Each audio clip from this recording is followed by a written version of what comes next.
Fellow countrymen of Ghana, once again, I speak to you from the voice of the African Revolution, Radio Guinea, Conakry.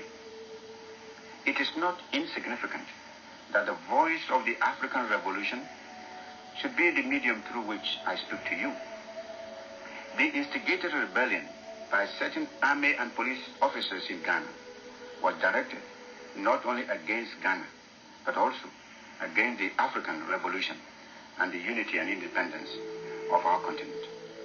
They hoped, through such irresponsible actions, to strangle Ghana and undermine the African Revolution. For years, I have been talking and speaking, writing and teaching all about imperialism, colonialism, and neocolonialism in order to create an awareness of their workings and machinations. Only a sell-out willing tool, a quisling and a lackey, a stooge and a traitor could fall victim to the wiles of imperialism, colonialism, and neocolonialism. The pity is that there are still Ghanaians and Africans who are prepared to sell themselves to aid and abet these systems. These agents and stooges chose to attack the African Revolution by attacking me. They know that the name of Ghana is one of the symbols of African achievements. It was so in medieval Africa, and it is so today. The reawakened African giant is the master organ for African progress, national consciousness, and African unity. It is the symbol of the courageous struggle of the African people for national independence and continental unity. From pre-independent days to the day we fought and won our independence from colonial rule, the symbolic date being 6 March 1957,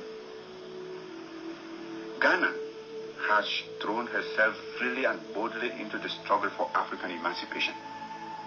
We have proclaimed our firm stand against imperialism, colonialism, and neocolonialism.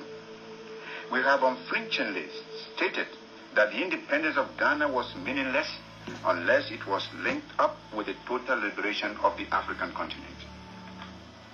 We made it clear to our brother African states, which followed us in the wake of African freedom and independence, that unless Africa was politically united, our continent would never be really free from foreign interferences and domination. We also warned that imperialism and neocolonialism would turn some of us into stooges and traitors in order to undermine and subvert not only the African Revolution, but the very existence of independent African states. This has become our cardinal foreign policy, and this is what we have been shouting from rooftops all over the African continent.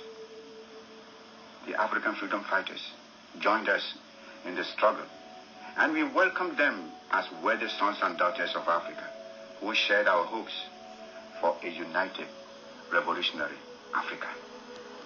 Thanks to the efforts of the African freedom fighters and revolutionaries, today there are no fewer than 36 independent African states united under the banner of the Organization of African Unity. The Organization of African Unity presents a common front in the struggle to free and unite Africa and claim for her the international recognition, dignity, and respect which is Africa's due.